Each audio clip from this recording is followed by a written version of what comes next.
Então, uma honra de novo estar aqui e culpem a Maristela por terem que me ouvir de novo aqui. Assim, aqui é especial. A gente sempre se sente muito à vontade na própria casa. Acho que isso acontece com todo mundo, né? Muitas vezes você vai visitar alguém e se às vezes tem que ficar algum tempo fora de casa, quando você volta, é muito satisfatório, a gente fala, que bom estar em casa. Principalmente quando você volta de um dia de trabalho, pega uma ponte cheia, um ônibus em pé e por aí vai. Então é bom voltar para casa. E aqui a gente se sente em casa, assim, o carinho de vocês, o afeto, a recepção. É como se eu estivesse no nosso lar. E aí eu preciso fazer um esclarecimento, né? O pessoal diz que a gente vem de lá do nosso lar, é o nosso lar da Lígia Moan, tá? Não é aquele lá famoso lá da espiritualidade, que a gente se esforça para um dia ter a chance de chegar lá. Mas por enquanto, estamos ali perto da UPA, lá em Luan, não sei se alguém conhece lá a nossa casa.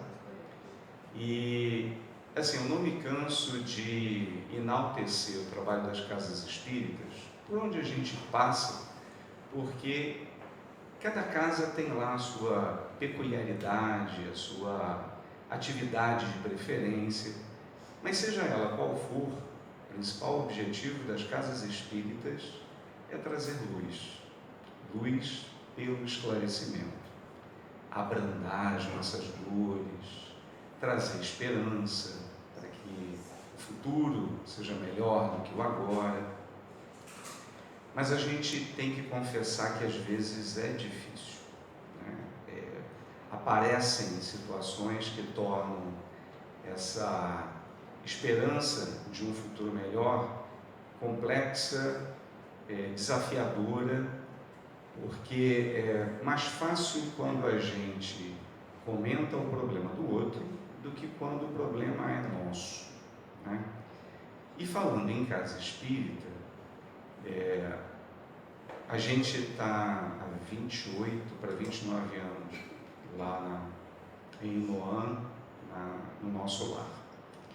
E durante a pandemia a gente sofreu uma série de invasões na casa, onde alguns objetos tinham sido roubados, e a gente tentou se proteger, se guarnecer, e outra invasão aconteceu, até que a gente conseguiu colocar lá um sistema de alarme. A pandemia passou, porque a casa estava desguarnecida pela falta de atividade presencial. Imagino que até vocês também, né? Tenha ficado nas palestras online, os estudos à distância. A gente também ficou nessa dinâmica. Então a casa ficou muito vulnerável.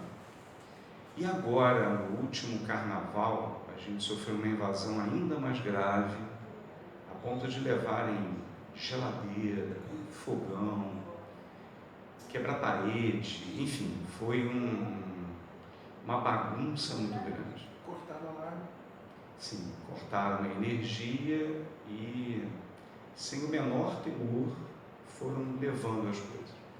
E isso abalou muito a casa, assim. Alguns de nós ficou muito estremecido, a ponto de se questionar se ainda valia a pena continuar ali. E aí a gente recebe uma mensagem dessa do Herman, né? Que é assim aquele saculejo que a gente recebe. Mas quando essas coisas acontecem, esse foi um exemplo da nossa casa, que às vezes o pessoal acha que quando vida espírita ou na casa espírita, a gente está protegido de tudo, né? E não é bem assim. A espiritualidade atua, existe uma tarefa espiritual grande, enorme, que antecede a nossa chegada e continua depois da nossa partida, mas, como qualquer outro espaço desse mundo, ele é vulnerável às ações humanas. Assim como nós adoecemos, somos vítimas uns dos outros, as casas espíritas também. Mas quando isso acontece, a gente se pergunta por que dessa atitude, né? Por que o mal ainda? Por que atacar uma instituição que só promove o bem, se esforça para não incomodar, inclusive os vizinhos, tem as suas tarefas de caridade, as tarefas de estudo que são primordiais, e por que essa casa ser atacada? Então isso abalou alguns de nós, e a gente se pergunta particularmente, quando algumas coisas mais particulares acontecem, da gente às vezes fraquejar nessa fé desse futuro melhor, se perguntar por que da necessidade desse mal. E isso não somos só nós que fazemos, e é muito natural, porque a gente não é estável o tempo inteiro. Na verdade, se a gente for colocar aí num gráfico, durante um dia a gente oscila, de cá de baixo, lá em cima, e desce de novo, porque somos influenciáveis o tempo inteiro. A nossa estabilidade emocional ainda não é daquelas primordiais, que ainda é para um outro patamar de evolução. A gente está no processo, vamos chegar lá. Então é natural que a gente fraqueje. E isso é tão contundente da gente se questionar nessas horas, que até o codificador fez isso. Lá nas perguntas, acredito que todos conheçam o Livro dos Espíritos, que começa a doutrina espírita, lá no século XIX, um livro que é de perguntas e respostas, das mais variadas, e entre essas perguntas, Kardec, um homem esclarecido, dentro do berço europeu, que naquela época era o ponto principal da evolução de pensamento do mundo, no iluminismo, conhecedor da história, e que sabe que a gente tem uma história feia de passado, a nossa história é marcada por muito sangue.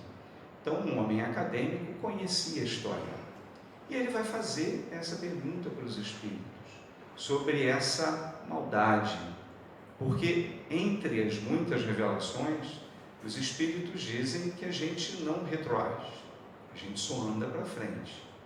Mas quando a gente encara essas maldades, há de ficar na dúvida, Vamos ver se vai dar certo aqui. Deu. Então, essa é uma pergunta que Kardec fez na 784. Bastante grande é a perversidade do homem. Não parece que, pelo menos do ponto de vista moral, ele, em vez de avançar, caminha aos recuos?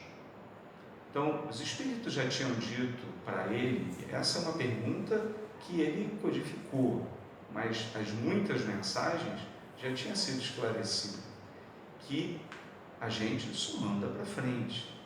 A raça humana está evoluindo nesse planeta.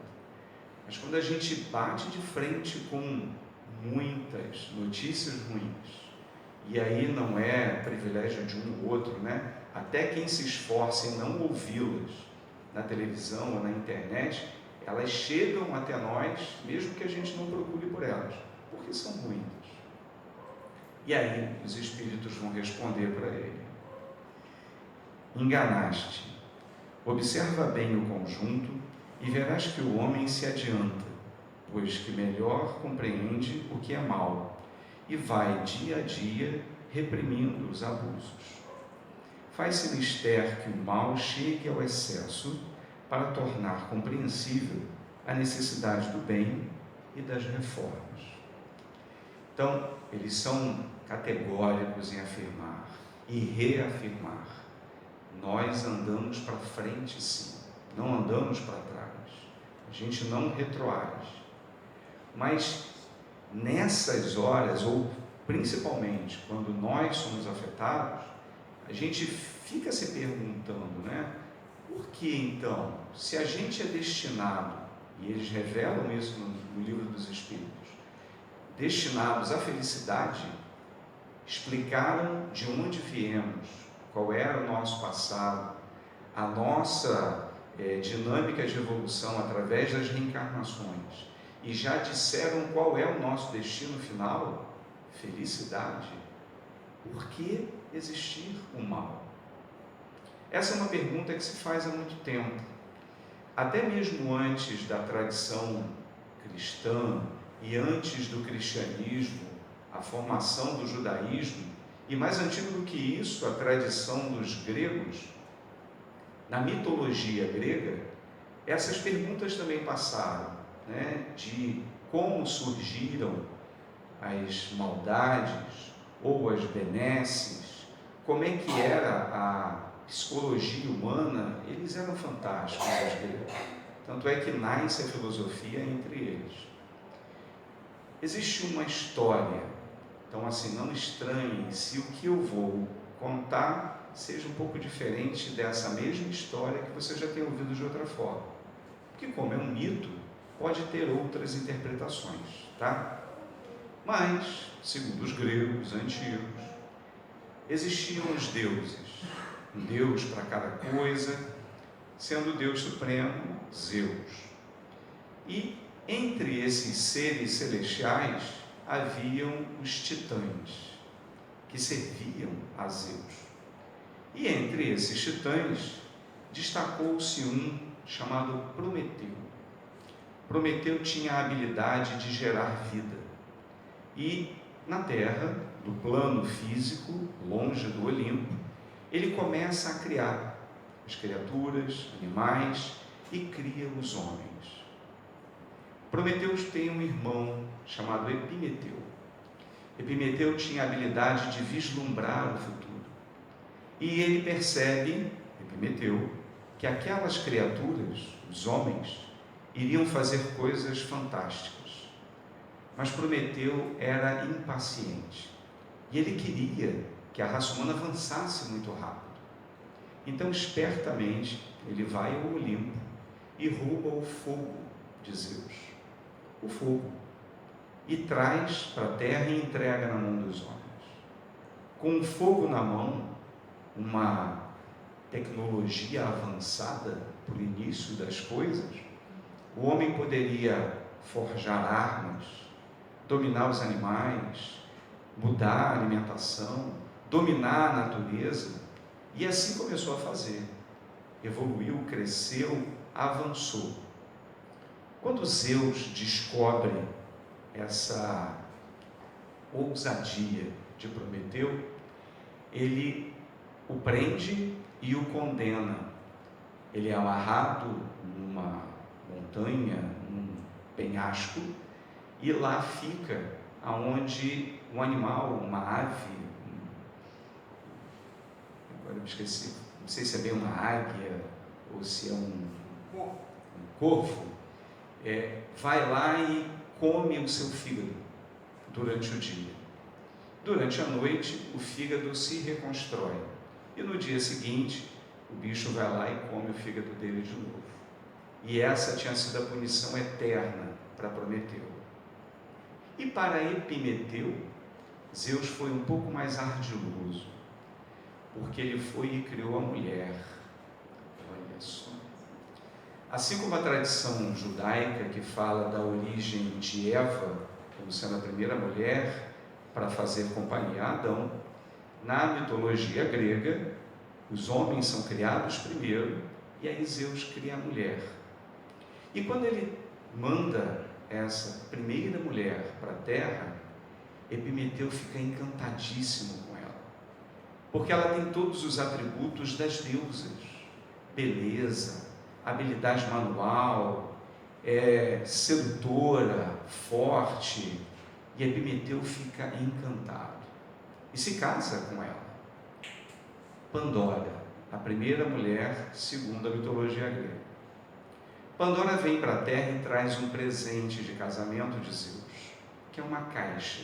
Não sei se alguém já ouviu falar na famosa caixa de Pandora. Então, Zeus tinha dado uma recomendação para Pandora quando ela vem para a terra: não abra a caixa. Quer dar um desafio para uma mulher é dizer que ela não pode fazer alguma coisa, principalmente se for segredo, não é? Você quer endoidar uma mulher, essa menina, vou te contar um negócio depois. Não, depois não, você vai contar agora, senão não vou aguentar até o final do dia, porque é natural, né? Todos nós, na verdade, né? Não é só as mulheres, mas a mulher em especial tem essa quer descobrir, né? E aí ela não aguentou e foi abrir só um pouquinho a caixa. E ela não conseguiu segurar a tampa se abriu e de dentro da caixa saem todos os males. Na verdade, no original não é uma caixa, é uma cesta mesmo. E todos os males do mundo saem de dentro da caixa. Essa era a vingança de Zeus. A fome, a inveja, a guerra, a violência, a doença, todas saem da caixa de Pandora. Desesperada em vendo todo aquele mal sair daquela caixa, porque ela descumpriu uma ordem, ela tenta fechar e não consegue, e um indeterminado Deus se apieda dela e a ajuda a fechar, e ela consegue trancar aquela caixa. Mas aí o estrago já estava feito. Então, segundo os gregos, a culpa de todos os males do mundo é das mulheres. Olha que maldade, né? Que absurdo. Existe isso, né? Mas e como é que isso acompanhou a gente na história, né? As mulheres sendo vistas como as pecadoras. Foi ela que desviou Adão, todo inocente, certinho, e convidou ele para comer o fruto que Deus disse que não era para ser comido. Então, de novo, uma outra mitologia, botando a culpa nas mulheres. Mas, assim como os gregos fizeram essa busca por uma explicação da dor, do sofrimento, nos acompanha por muito tempo. Falando nisso, esse é o Micael. Né? Não se assustem, né? Às vezes o pessoal, casa espírita, o povo bota uma imagem e vai dizer que já morreu, né? Deve estar morto, tadinho do menino. Tá não, está vivo, muito bem vivo. Micael é um menino de 12 anos, morador da cidade de Belém, no Pará, e muito saudável. Mas quando tinha quatro aninhos, a mãe, eles moram numa periferia, num bairro periférico de Belém, a mãe o levou para uma visita ao postinho de saúde, como existem muitos, né, por aqui agora, para uma consulta com a pediatra. E nessa consulta, a pediatra percebeu alguma coisa estranha no Micael. A mãe relatou que ele estava muito cansado, não tinha força para brincar e tal. E a médica do postinho desconfiou e encaminhou a mãe para um outro hospital maior para que fizesse alguns exames. E a mãe para lá foi, mas esperançosa de que aquela era uma avaliação que não estava certa e que lá no hospital aquilo tudo ia ser esclarecido.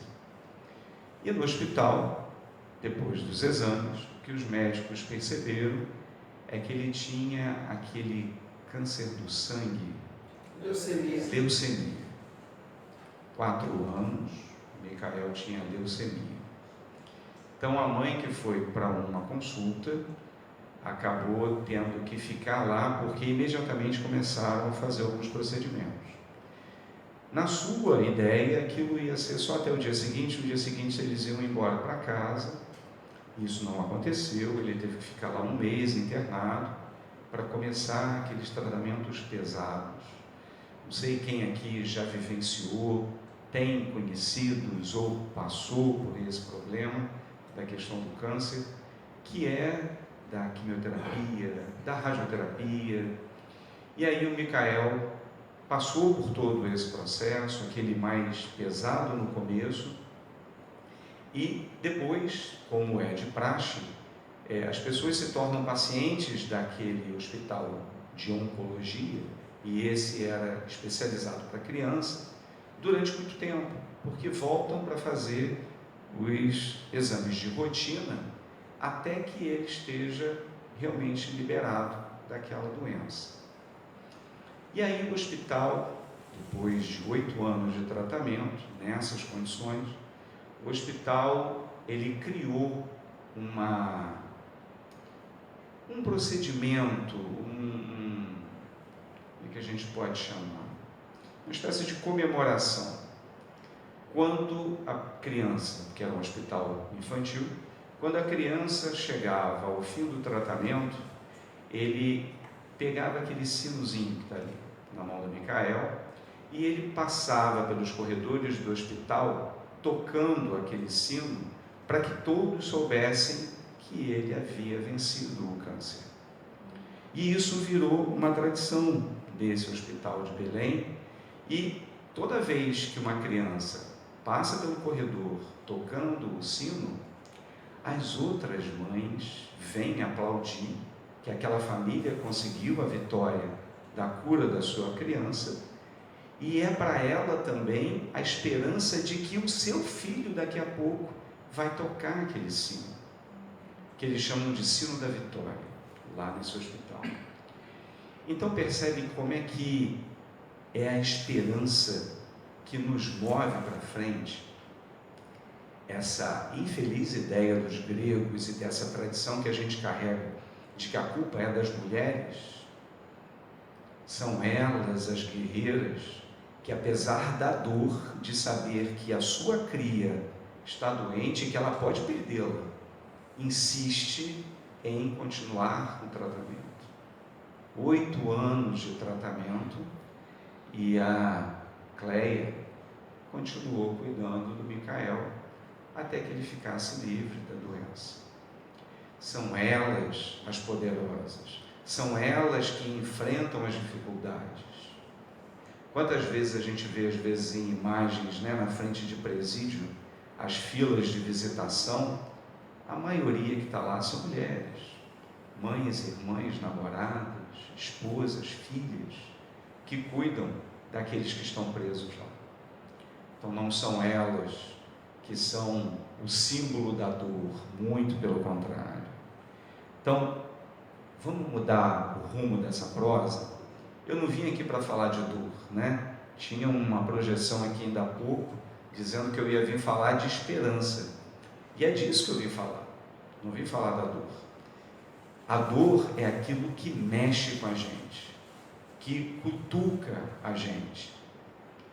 Se as tradições antigas diziam que a dor do mundo tinha uma origem mitológica e que tinha a mulher como símbolo, para trazer essa dor para todo mundo, desde Kardec a gente já tem o esclarecimento, e isso lá em 1800 e tal, que somos herdeiros de nós mesmos. As dores pelas quais passamos, as dificuldades, sofrimentos, as tristezas, são frutos da nossa própria história.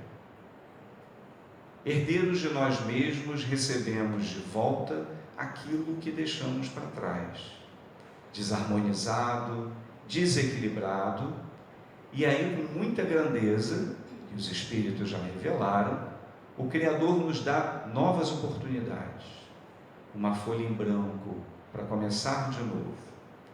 Só que essa folha em branco tem marcas.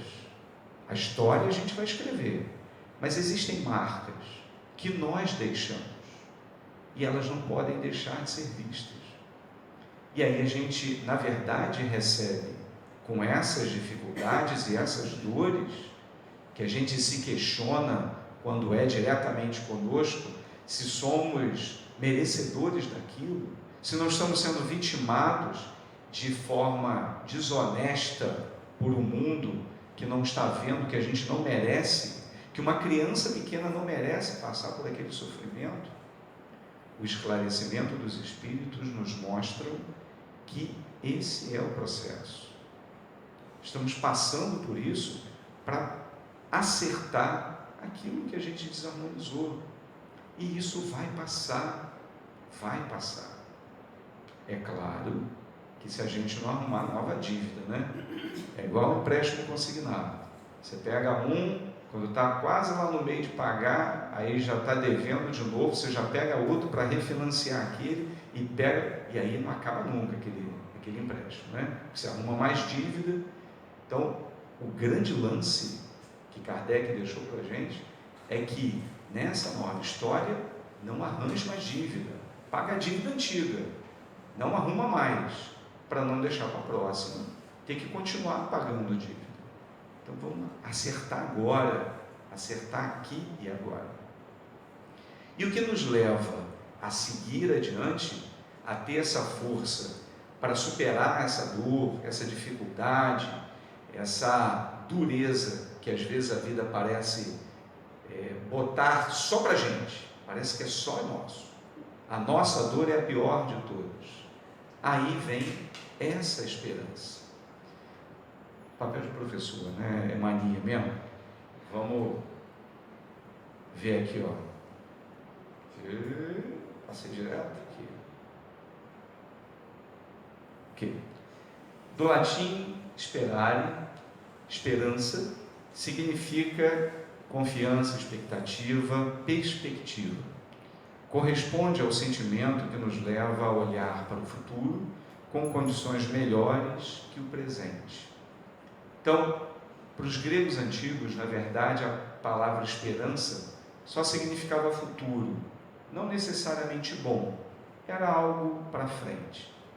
Essa ideia de uma esperança ser algo bom é uma ideia que vem com Cristo.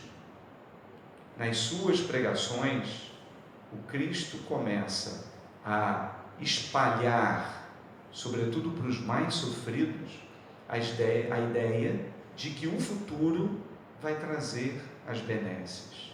Não é nesse momento ainda que você vai encontrar a felicidade. Você pode ter alegrias, mas a felicidade plena, principalmente para aqueles que mais sofriam, escravos, os leprosos, os abandonados da sociedade, para esses que não havia perspectiva nesse mundo, ele vai falar do mundo futuro. E aí a palavra esperança ganha uma outra conotação, a conotação de futuro promissor. E aí essa esperança, ela precisa ser alimentada. Quem alimenta a esperança? A fé. A esperança faz nascer no coração do homem as boas e nobres aspirações. A fé as concretiza, servindo de suporte e vitalidade. Então, é na hora que a gente fraqueja, que a gente vai procurar um ombro amigo, porque a gente titubeia, a fé baixa, a gente se questiona. De novo, as casas espíritas estão aí para isso. Mesmo lá entre nós, que houve esse enfraquecer, essa dúvida se deveríamos continuar ou não, a maioria, na verdade, não tinha dúvida. Vamos continuar. Esse desafio é necessário, até para provar a nossa fé.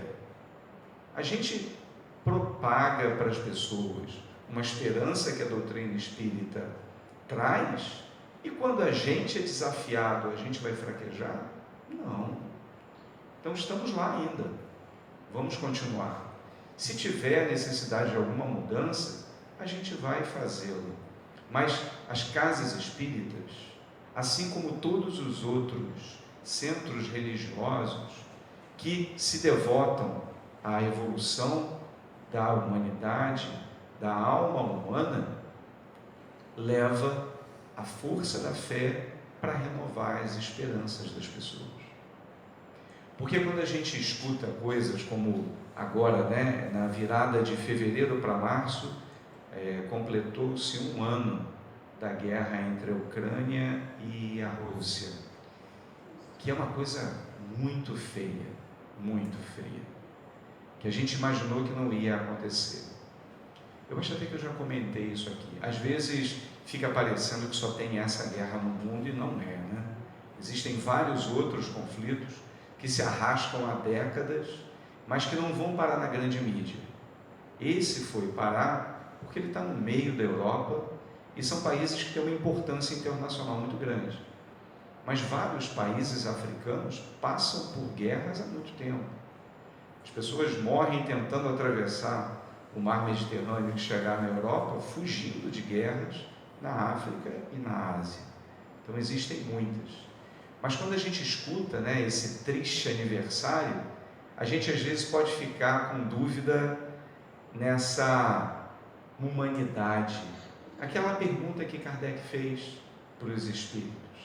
A nossa fé na humanidade, ela pode enfraquecer. Será que a gente realmente andou para trás? Será que a gente não avançou? Se não andamos para trás, será que a gente está patinando, né? Quando a gente escuta aqueles balanço geral da vida, Brasil urgente, seja lá o que for, só falando de coisa ruim, de tiro, de gente morrendo, criança sendo alvejada, a gente se pergunta, né, se a humanidade realmente andou para frente. A gente vai fazer uma viagem muito rapidinha, é rapidinha mesmo, menos de 2 minutos, tentando ver o que nós fomos lá no passado e aonde nós estamos chegando hoje. Depois a gente conversa de novo. Vamos ver se vai dar certo. Fiquei sem som.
Então, desde quando éramos muito parecidos com os macacos, até o que a gente está fazendo agora, de tentar alcançar outros mundos, evoluímos muito, evoluímos muito.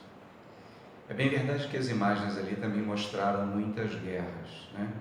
Ao longo desse caminhar, a gente comete muitos erros e machucamos muito uns aos outros.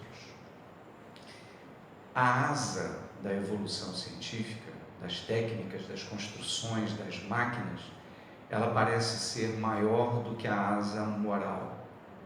Está meio capenga ainda, né? Ainda tentando chegar a sermos anjos, fazendo as nossas asas crescerem, uma asa parece que está maior do que a outra.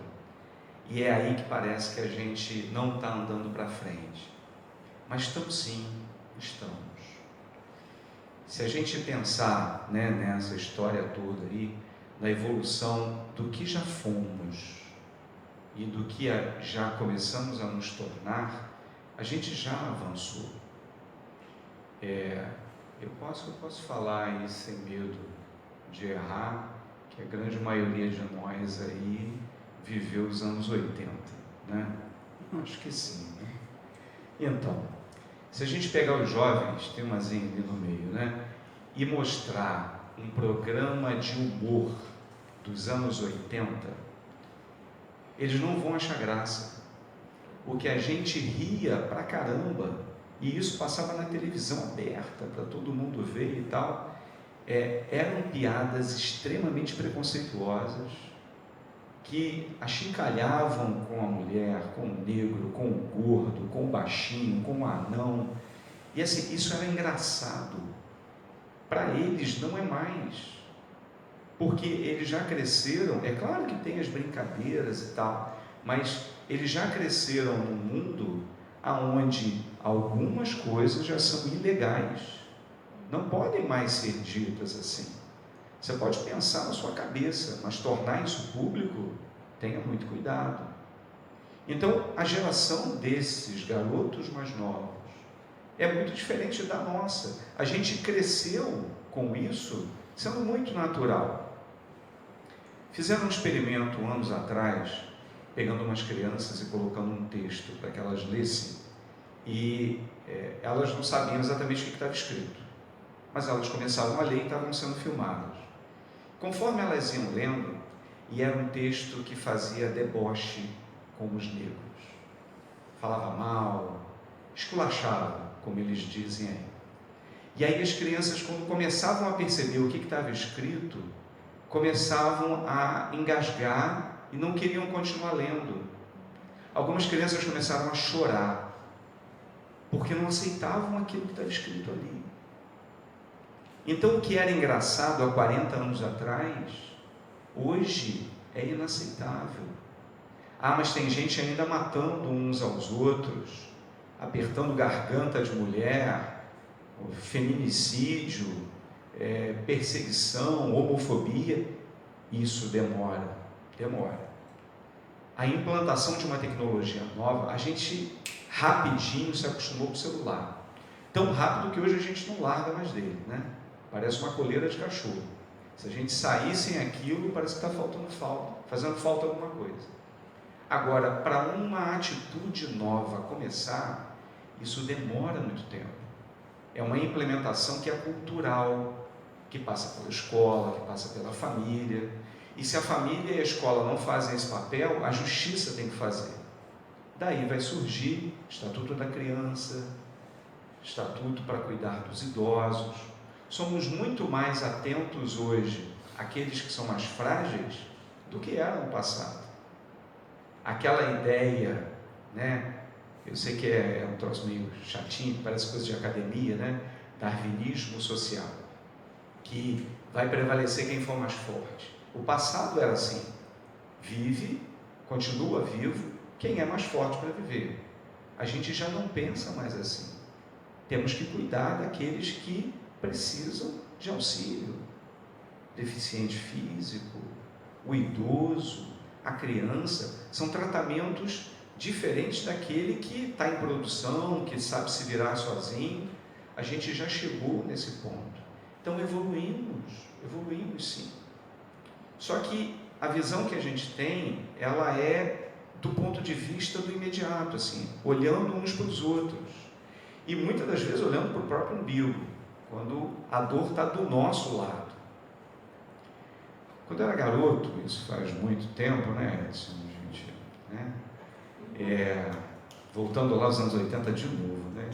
Meu primeiro emprego era como office boy, nem sei como chama hoje, mas é aquele garoto que levava as coisas para pagar conta, ia no banco, levava carta para o correio, coisa que nem existe hoje, né? Eles nem sabem o que é a carta, mas era esse o trabalho. E tinha um prédio que eu gostava muito de ir, trabalhava numa corretora, tinha que levar algumas documentações às vezes, do prédio do BNDES, no centro do Rio, não sei se alguém conhece. Um prédio enorme, né? Já foi um dos maiores aí do Rio de Janeiro. E eu sempre gostei muito de planta, mesmo garoto.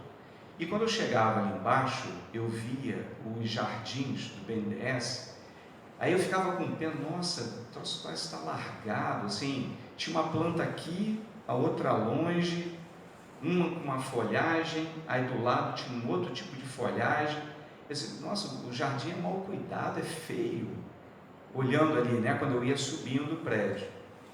E aí, na primeira vez que eu fui, depois eu voltei muitas lá a trabalho, a primeira vez que eu fui, não sei, sei lá, 40º andar, como qualquer garoto, eu tinha 15 anos, como qualquer garoto, eu fui, botei a cabeça no vidro antes de descer do elevador e olhei lá para baixo.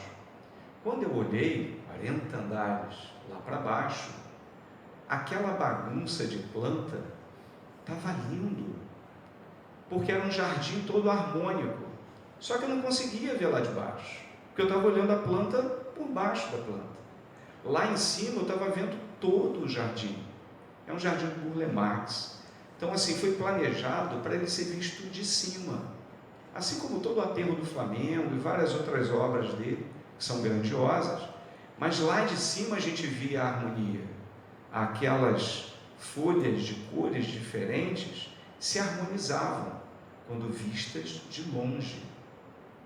A raça humana é mais ou menos isso. Se a gente olha só no nível do solo, a gente só vai ver o que está na nossa frente. É preciso andar um degrau adiante para conseguir enxergar mais alto e ver uma harmonia que do chão a gente não consegue ver. E aí parece que tudo é feio. É natural para nós, aí eu vou especular, tá?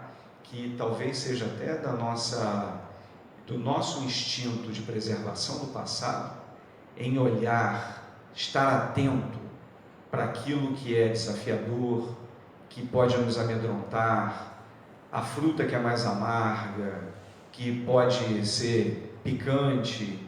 Então a gente é muito mais atento para as coisas ruins do que para as coisas boas. Às vezes, dando aula, eu posso ficar 1 hora falando.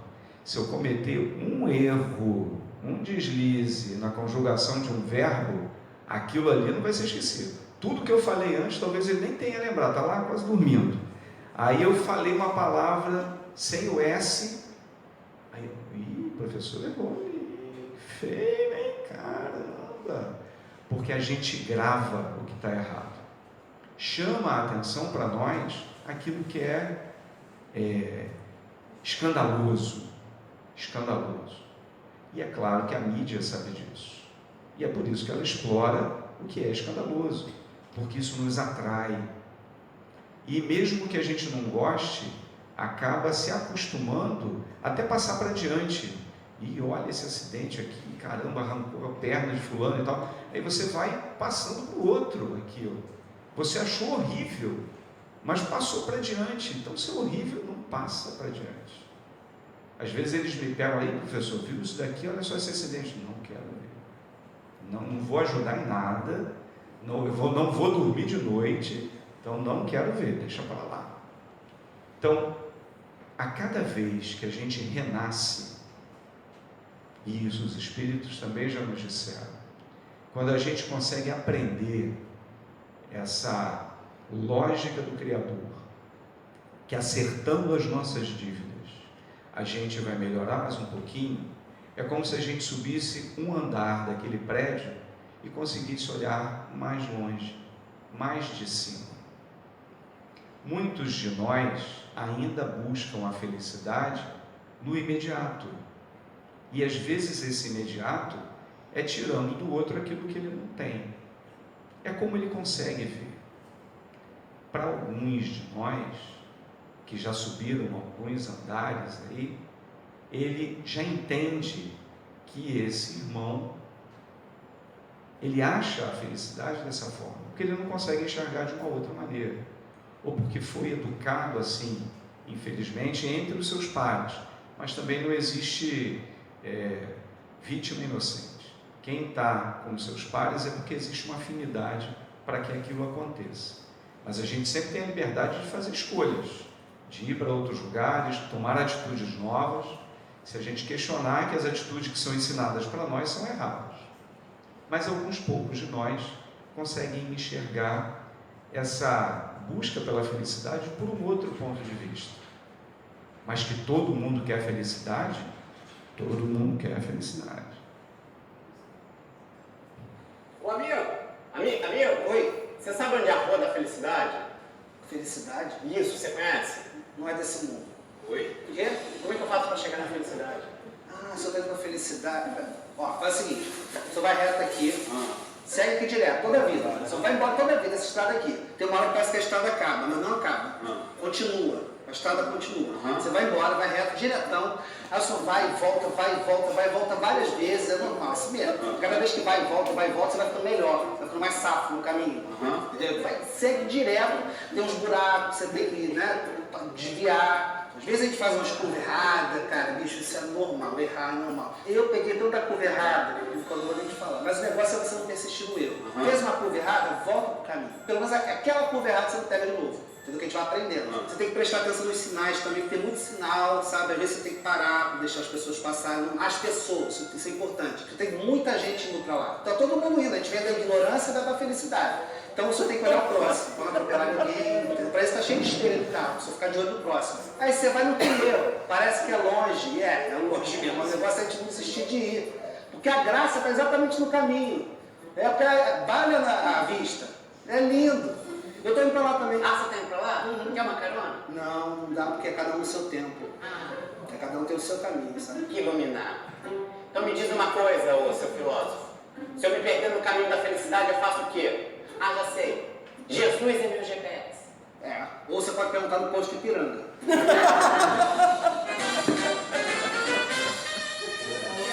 Eu estou vindo do aniversário do Guanabara. Mas eu quero a felicidade. A felicidade não é no aniversário do Guanabara. Tchau, Guanabara. Acho que todo mundo adora uma promoção quando tem aniversário, gosta, né? Fica feliz. Mas assim, né? Assim, todo mundo quer ser feliz. Mesmo esses que ainda ombreiam no mal por ignorância, na verdade querem ser felizes, mas o ponto de vista ainda é estreito. O tempo para ele é curto, para nós não mais. Se a gente já enxergava isso, agora a gente não pode mais alegar esse tipo de desconhecimento, que a gente já aprendeu. Não só o tempo da nossa vida é só um pedaço da nossa história, como carregamos as bagagens antigas. E não só coisas ruins, não, né? Se hoje estamos aqui sentadinhos, podendo conversar, é porque a gente já avançou bastante, né? Todo livro que a gente pega de romance, quando os espíritos falam em rememorar as histórias antigas, eles sempre falam, não, a gente só pode voltar tanto tempo, porque mais do que isso você não vai suportar. E é verdade. Imagina a gente conseguir voltar aí, sei lá, 1000 anos da nossa história. A gente não era nada bom, não. Então assim, e cada um sabe a dor e a delícia de ser o que é, né? Hoje. Então imagina o que a gente era 1000 anos atrás. Então, a gente já melhorou, a gente já avançou. A humanidade parece perdida, mas não é, não é. Se a gente, quando às vezes ouve essas notícias de que em determinado lugar, mas ali só tem criminoso, não é a maioria. É porque o escândalo salta aos olhos e é explorado o tempo inteiro, mas não é a maioria. No Livro dos Espíritos, Kardec também vai perguntar por que o mal sobressai. E a resposta dos Espíritos é porque os bons são tímidos. Se quiserem, irão avançar, irão se sobrepor ao mal. E isso no tempo certo, para cada um de nós. O Criador faz essa mistura entre nós que é necessária há muito tempo. Não sei se tem algum professor aqui, não? Professor, professora? Então, início de ano, a gente fica sempre tentado quando vai, né? Quando aparecem as turmas, que a gente sabe que as turmas foram montadas, e são alunos que a gente já conhece, tentador formar uma 901 só com suprassumo. É aqueles que não xingam, é aqueles que fazem o dever de casa, que não fala na aula, que te pergunta, que estuda, que tira notão. Aquela é a 901. A 902 é aquela que tem aquelas criaturas adoráveis, que às vezes você chama o pai e a mãe e é pior do que a criança. Então, o problema, se a gente conseguir, a gente não consegue, né? Porque os diretores não deixam, é claro. Mas também ia dar uma briga, né? Quem é que ia ficar com a 902? Ninguém ia querer. Só os inimigos do rei, não. Fulano quer, bota ele para 902. Mas a gente sabe que não pode. Pedagogicamente não dá certo. Porque a gente teria uma turma excelente, com ótimos resultados. E uma turma que não ia, pode até não andar para trás, mas não ia sair dali. O destino talvez fosse a EJA em algum momento, quando ele tiver 20 anos, na mesma série. Mas assim, aí a gente está sendo incorreto. Porque a gente já aprendeu, é claro que a gente tem umas estratégias, não precisa botar todo mundo junto na mesma sala. Você espalha um ali, bota outro para lá, né? Se tiver mais turmas, melhor. Mas a estratégia é misturar, para tentar que aqueles que são melhores consigam de alguma forma tocar ou incomodar aqueles que ainda não conseguem fazer direitinho, porque assim, caramba, só essa sala aqui é chata, mas ele não tem outro destino, é aquela escola, ele vai ter que entrar no eixo, vai ter que entrar no eixo. Se nós, como somos, já temos essa sabedoria, imagina o Criador que cria há tempos que a gente não sabe medir, fazendo essa mistura, botando maus e bons juntos. E isso, inclusive, entre mundos, tirando espíritos que não evoluíram no tempo, que foi dado a ele no seu mundo, indo para outros mundos para ensinar, pelo menos a técnica, né? A tal da asa da ciência, para avançar e lá, sentindo falta do mundo que perderam, irem purgando os seus erros e também se tornarem anjos. Então, existe um amanhã melhor para todos nós.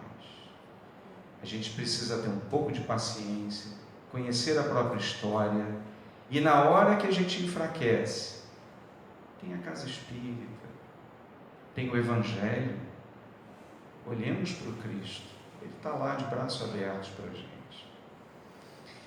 Para encerrar esse nosso encontro, eu queria trazer aqui um artista que, para mim, hoje eu estou muito oitentista, né? Que marcou a minha juventude, porque ele sempre tinha uma letra bacana para cada situação, que era o Guilherme Arantes.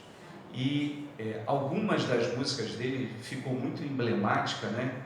E eu acho que fecha bem essa nossa conversa de hoje, pensando no que é o nosso amanhã.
Obrigado pela paciência de vocês.